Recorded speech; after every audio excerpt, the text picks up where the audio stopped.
Hello and thank you for joining.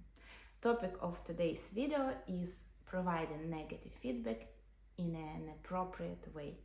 And actually this is the second video on this topic. If you haven't watched the previous one, I encourage you to do so. And why it is so important to provide negative feedback in an appropriate way? Because when we provide the negative feedback in an inappropriate way, then first of all we create stress for another person and stress for ourselves, which is absolutely not necessary.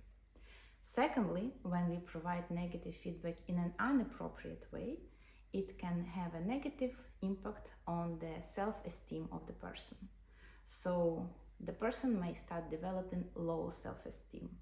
And as a result of this, it will be a higher probability of failures of this person in the future. And also this person may become less autonomous at his or her job. And this person will come to you many times and ask many questions regarding many details because this person is not confident in himself or herself. So this is additional job for you. And thirdly, when we provide negative feedback in an inappropriate way, it can demotivate people. It can demotivate the person. And I had a series of videos on individual performance at job, and I was speaking there about motivation and that it is actually the major component that influences individual performance at job. So when we provide negative feedback in an inappropriate way, the person may become demotivated, of course not immediately, but with time. If you provide this negative feedback regularly in an inappropriate way, the person may lose his or her motivation to do her job. She or he will not take and make all efforts necessary, and his or her individual performance will suffer. As a result, performance of the team will suffer and performance of the organization will suffer. And actually, inappropriate negative feedback and demotivation of people is one of the main reasons why high performance leave their jobs. In a while, I'm going to share some tools or some scripts on how to provide negative feedback in an appropriate way. But before that, I would like you to keep in mind several things that are very important when speaking about providing the feedback.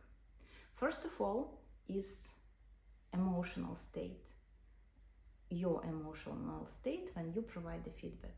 I was speaking about it a lot in the previous video, so if you haven't watched this video, I encourage you to do so.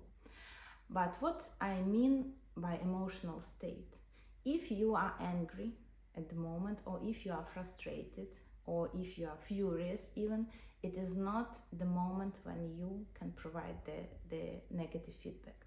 Because here are the emotions take the first place, and there will be no constructive feedback and there will be no constructive conversation. Because when you are angry, you have a tendency to attack a person. I will say attack in quotes. And you have the tendency to maybe even sometimes insult a person. And normal reaction of the person in this case is to defend and maybe even also to attack with the aim to defend himself or herself, or to avoid, to shut down, to close and to avoid. So this is the first. When you provide the negative feedback, it is very important that you are in neutral emotional state so that you can provide constructive negative feedback. The second point that is also very important when providing negative feedback is that you need to understand that there are things that are known for you in this case, and also there are things that are unknown for you in this case. For example, a team member has made a bad report. So what is known for you, that the report is bad, there are mistakes there, that it doesn't contain all information needed. But what may be unknown to you is that maybe this person has some conflict at job, Or maybe this person is under stress because of some changes that are happening in organization, and this person takes these changes very personally, and that's why he or she is under stress. Or maybe there is some private situation, difficult private situation, and person is under stress or is anxious because of that. Of course, we may say that we do not need to transfer our private life and our emotional to job. Yes, this is a very good rule, but our brain doesn't function this way. We don't function this way, and we cannot instruct ourselves not to have emotions that we may have at some certain moment. And that's why it is on you as a leader also to think about this and to help your team member overcome this and not to transfer this to job. So this is also in your responsibility as a leader. So this is also what you may not know. And there are many other things that you may not know. Maybe there is some conflict with the customer, or there were some technical problems. So these things that you do not know, and you need to keep this in mind. And in the process of providing feedback, and also before providing the feedback, you need to think about this. And when speaking to the team member, then to ask about this. And I will say you in what way a little bit later. So the third point, which is very important when providing negative feedback, is that when you provide the negative feedback, it needs to be object-based or efforts-based, but never person-based or intelligent-based. For example, let us take the same example that the team member prepared a bad report. And when you provide the feedback, you do not judge the person, you do not evaluate the person that you are a bad professional, you are not a good expert, but you rather focus on the report itself. That the report has mistakes, or the report doesn't contain certain information. So this is object-based. We base our feedback on the object and not on the person, that the person is not qualified or is not good enough or whatever. And one more thing to remember when providing the feedback: try to avoid you statements as much as possible, and instead use I statements or we statements, or use a non-personal sentence or non-personal statements. For example, you do not say you did report in an inappropriate way, but you rather state I have checked and I see that there are mistakes in the report.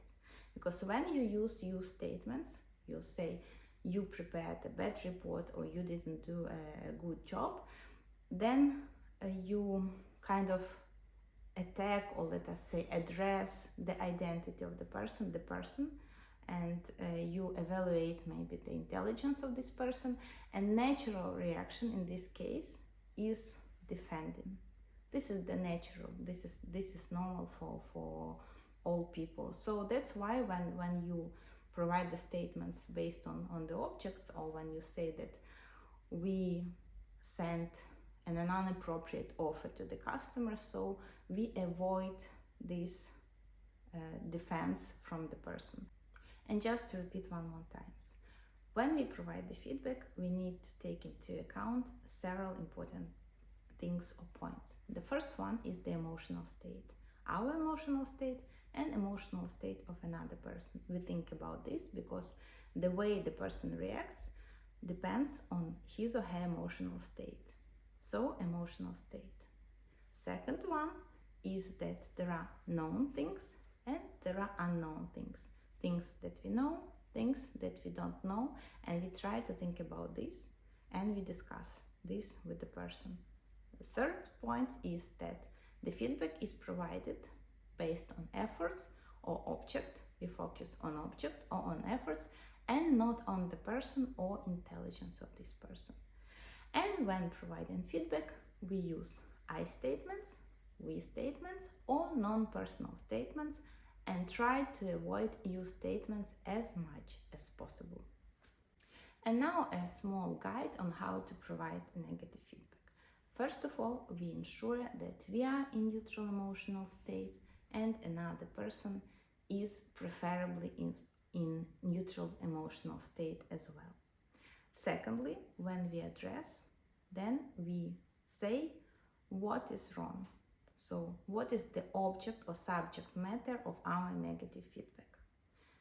It is an inappropriate report, or the offer was not sent to the customer on time. So we say about what is the subject matter of our concern. What? Next, we ask about why. We ask the person what was the reason of this result. So, as I mentioned before, there are known things for us, but there are also unknown. And when we ask a person why, then we try to get to know all those things that are unknown for us. Maybe it is the technical problem, or maybe there was some issue with the customer, or maybe there was some issue at job. So you need to know the why of this person, why this person didn't do his or her job in an appropriate way. So first, what, the subject matter of concern. The second one is why for this person. After that, we provide our why, and we share why it is important for us to have a good result, and why it is not good to have the bad result. So when we say about the report that the report was not appropriate, or the offer was not sent to the customer, we explain why, what consequences for the company it may bring. And our why, when we explain our why, we also need to be reasonable here, because when the report was not made in a font that we like very much, and we provide negative feedback regarding this is not a reasonable why. Just because we are perfectionists, or we like certain kind of font, or we like certain format, or we like using certain words, and the person didn't use them, he or she used some other words, some other font, or some other format, and our why that we don't like it, or we expected it, we had a different picture of this in our head, it's not a reasonable why. So the why needs to be really reasonable, that has essence, and that is really very important for the team or for the company, but not because of our individual preferences or our individual expectations, likes or dislikes. So this is the why. Again, what, subject matter of feedback, why from the person, why from us, and then the solution. We need to develop a solution together on how to improve the result, or what we need to do in the future, and try to give more autonomy to the person here, to the team member. Let's team member share what he or she is going to do in the future, or how he or she is going to deal with this issue now. So give autonomy here, and also try to make it two-sided and constructive conversation, and not demanding. You may provide your insights here, you may provide your feedback on team members' solutions. So try to have constructive conversation here, and the conversation that is really focused on achieving the best result, or on finding the best solution in this situation. Again, without individual preferences, likes or dislikes, but really trying to be as constructive and as reasonable as possible. And now I will share one example on how it may look in practice. For example, your team member didn't send a commercial offer to the customer on time. So you conduct conversation with this team member, and it is always better to provide these conversations with their negative feedback one-to-one, not in team but one-to-one. Later on, you may ask the team member to share his or her insights about the situation, but try to avoid the situations when you provide negative feedback in front of other team members, because it may also have negative impact on self-esteem of the team member, and also it may create some unhealthy dynamics in the group because of that, or maybe even conflicts. So try to provide negative feedback one-to-one, but then encourage the team member to share his or her insights at the meeting, because we all learn on mistakes, and it is better that the mistakes that one team member has are not forgotten, but other team members learn on them, but do it in a healthy way. Let's the team members share this situation with other team members. So the example: the team member didn't send the commercial offer on time, and you have a conversation with him or her, and you say that I've checked and I've seen that the commercial offer was not sent to the customer on time, or we didn't send the commercial offer to the customer on time. So this is what. And then we ask about why. Could you please share why it happened? Why we didn't send the commercial offer on time to the customer? And let the team member share his or her reasons why it was not done on time. Maybe some of them will be reasonable, logical, maybe some of them will not, but at least you will have bigger picture about the situation, and maybe the way you proceed with dealing with the situation will change depending on the answer of the team member. So after the team member provides his answer, for example, I didn't have time because I had a lot of job. And then you provide your why, and you say, look, this was a very important commercial offer, and we didn't send the commercial offer on time, and it may have a negative impact on us, because the customer may think that we are not professional, the customer may think that we cannot be trusted because we do not provide information on time, and we may lose the customer. And so we provide our why, and after that we try to find a solution. So you ask the team member, could you please tell me what shall we do in the future to avoid such situation in the future, in case you have workload? And let the team member answer. Maybe you can ask a team member, do you maybe need some training on task management, on priority management, in order for you to deal with this in a better way, in a more efficient way? And let the team member provide his or her feedback regarding this. Or another example, for example, the team member had a task to make a forecast, sales forecast, and the sales forecast was totally inaccurate, and you have a conversation with the team member regarding this, again, one-to-one.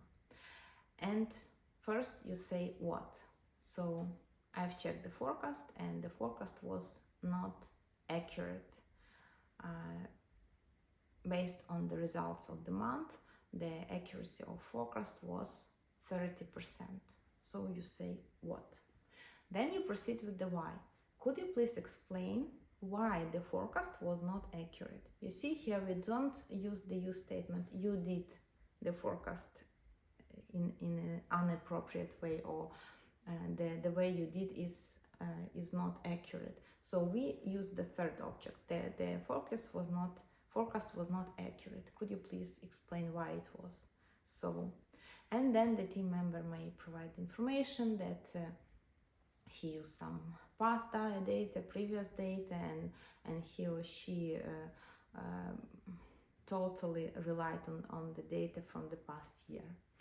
And then you provide your why it is important to have the accurate forecast. And you may explain that it is very important to have the accurate forecast because we order goods or we produce goods based on the sales forecast. And if we overproduce goods or if we order more than we need, then we have big stock, and especially if the products have shelf life, so the shelf life is decreasing, and this creates additional costs for us, or this creates expenses for us, so you provide the why. And then you ask, what can we do to improve our forecasting in the future? And let the team member explain and or provide suggestions on what he or she can do in the future to be more accurate. You may give some suggestions also here, but try to lead this conversation in the way that the team member, the person is in lead here, so that he or she thinks about this and provides the solution for this. And after this, you may, when you have the general meeting of your team, you may ask previously this team member to share the situation with others, and by sharing the mistakes he or she made, other team members may learn. And this is a very nice learning and developing environment in the team when you share even negative experiences, negative issues, and other team members learn based on this. Of course, it is not easy, especially from the beginning. It is all the matter of practice. The more you practice, the more automated all those actions are about what, why, and solution.